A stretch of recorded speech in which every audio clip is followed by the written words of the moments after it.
আসসালামু আলাইকুম। কবিটিপনার পক্ষ থেকে স্বাগতম। শিক্ষার্থী, আপনারা যারা 2025 সালে পরীক্ষা দিবেন, দাখিল ভোকেশনাল থেকে আপনাদের জন্য ইংলিশের মোস্ট ইম্পর্টেন্ট টপিক এটা আলোচনা করব। পুরোটা সময় সাথে থাকবে। যারা এই মুহূর্তে আমার চ্যানেলে জয়েন করে নিয়েছো, অবশ্যই চ্যানেলটিকে সাবস্ক্রাইব করে বেল আইকনটা অন করে রাখো, কারণ পরবর্তী সকল প্রকার আপডেট সবার আগে পাওয়ার জন্য। টপিকটার নাম হচ্ছে ট্যাগ কোশ্চেন। হ্যাঁ, ট্যাগ মানে ট্যাগ শব্দের অর্থ হচ্ছে জুড়ে দেওয়া। কি জুড়ে দেওয়া? কোশ্চেন, মানে প্রশ্নে জুড়ে দেওয়া। তাহলে আমাদের যে সেন্টেন্স থাকবে, সেন্টেন্সকে ট্যাগ করার সময় আমাদের প্রশ্ন জুড়ে দিতে হবে। এখন প্রশ্নে জুড়ে দেওয়ার জন্য কিছু রুলস আমাদের মনে রাখতে হবে, কিছু নিয়ম।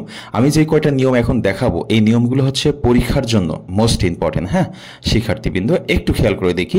আমাদের প্রথমে মনে রাখতে হবে, যদি সেন্টেন্স থাকে পজিটিভ হবে নেগেটিভ ট্যাগ, যদি নেগেটিভ থাকে সেন্টেন্সের ভিতরে কোনো কিছু, তাহলে হবে পজিটিভ ট্যাগ। যেমন ডোন্ট ফরগেট মি, আমাকে ভুলে যেও না, তাহলে এখানে কিন্তু নেগেটিভ আছে। এই জন্য ডোন্ট থাকলে চোখ বুঝে, মানে ভার্বের সাথে প্রথমে, যদি ভার্বের সাথে নট বা ভার্ব প্রথমে থাকে, সেই ট্যাগটা করতে হয় উইল দিয়ে। সেন্টেন্সটা যদি ভার্ব দিয়ে শুরু হয়, ইম্পারেটিভ হয়, সেন্টেন্সটা যদি ভার্ব দিয়ে শুরু হয় মানে ইম্পারেটিভ হয়, তাহলে উইল করতে হয়, উইল ইউ। কি হবে? উইল ইউ, মানে ওন্ট ইউ হবে। যদি কিনা এখানে নেগেটিভ থাকে তাহলে উইল ইউ হবে, কারণ এটা নেগেটিভ আছে, পজিটিভ করতে হচ্ছে। আর যদি এটা পজিটিভ থাকতো তাহলে আমরা করতাম won't you. Okay, nothing can concern you. এটা নাথিং ক্যান কনসার্ন ইউ, এটা আমাদের যেহেতু ক্যান আছে অক্সিলারি ভার্ব, তাহলে হবে ক্যান ইট। এখানে ক্যান ইট হবে কেন? কারণ এখানে নাথিং দেওয়া আছে, নেগেটিভ আছে, এই জন্য পজিটিভে করা হয়েছে। ইউ হ্যাভেন্ট সিন হিম, এই যে এখানেও হ্যাভেন্ট আছে, তার মানে এটা অক্সিলারি ভার্ব আছে, এই অক্সিলারি ভার্বের সাথে নট যোগ আছে। আমরা কি করব?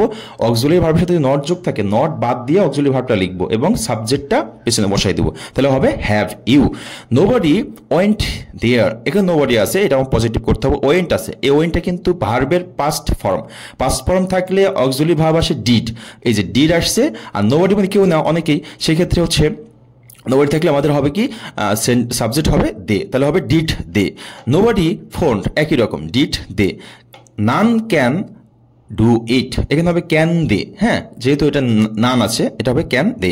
এ barking dog seldom dogs bites. দেখো, এই ধরনের সেন্টেন্সগুলো সবসময় প্রেজেন্ট টেন্সে করতে হয়, কারণ এটা প্রবাদ বাক্য। হ্যাঁ, এই জন্য ডাজ ইট হবে। আর বার্কিং ডগ সেলডম মানে এটা হচ্ছে নেগেটিভ বুঝাইছে, মানে ঘেউ ঘেউ করা কুত্তা কামড়ায় না, এরকম একটা আছে, যে সেই জন্য হচ্ছে আমরা এখানে দিলাম হচ্ছে do does it. How fine the follower is, এটা হচ্ছে এক্সক্লেমেটরি সেন্টেন্স। হাউ ফাইন, সেই ক্ষেত্রে কেন হবে ইজেন্ট ইট, ইজ আছে, ইজের সাথে নট যোগ করে হবে ইট, ইজেন্ট ইট। এবার দেখো, সেন্টেন্স ভার্ব দিয়ে শুরু হলে চোখ বন্ধ করে ওন্ট দিবে, এটা আমি এর আগে একবার বলেছি, চোখ বন্ধ করে ওন্ট দিবে। যেমন open the door, won't you. Close the door, won't you. Okay, এরপর সেন্টেন্সে অক্সিলারি ভার্ব থাকলে অক্সিলারি ভার্বের সাথে নট যোগ করে ট্যাগ করতে হয়। যেমন এগুলো আমি রুলস লিখে দিচ্ছি, most important. I shall go there, তাহলে হবে shan't I. Aryan is reading a book, তাহলে ইজেন্ট হি। হ্যাঁ, ইজেন্ট বসছে, আর আরিয়ানের পরিবর্তে হি দিতে হবে, যেহেতু সে সাবজেক্ট।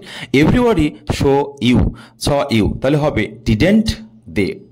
ডিডেন্ট হয়েছে কেন? এখানে কিন্তু অক্সিলারি ভার্ব নাই, কারণ স আছে, এই সি এর পাস্ট ফর্ম আছে স, এই জন্য হচ্ছে এই জন্য হচ্ছে আমরা এখানে কি দিয়েছি, ডিডেন্ট দিয়েছি। এরপরে 3 নম্বর রুলসটা দেখো, সেন্টেন্সে লেটাস থাকলে চোখ বন্ধ করে শ্যাল উই।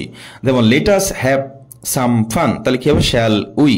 সেন্টেন্সে লেট থাকলে চোখ বন্ধ করে উইল ইউ, শুধু লেট হ্যাভ সাম ফান, তাহলে কি হবে, এটা হবে উইল ইউ। ওকে, এছাড়া আমি আরো কিছু এক্সাম্পল দিয়ে রাখছি, এই এক্সাম্পলগুলো তোমরা এখন দেখবা পারো কিনা। ওকে শিক্ষার্থীবৃন্দ, তো এই যে 4টা রুলস আমি দেখালাম ট্যাগের, এই 4টা রুলস ফলো করলে ইনশাল্লাহ এখান 3 থেকে 4টা ট্যাগ আমরা কমন পেতে পারি শিক্ষার্থীবৃন্দ। তো আজকে এই পর্যন্তই, সবাই ভালো থাকবে, সুস্থ থাকবে। কোনো দিন আবার হঠাৎ করে এরকম একটি ইংলিশ মোস্ট ইম্পর্টেন্ট টপিক নিয়ে আবার হাজির হবো। সে পর্যন্ত ভালো থাকবে, সুস্থ থাকবে, কবিটি বাংলার সাথেই থাকবে। আল্লাহ হাফেজ।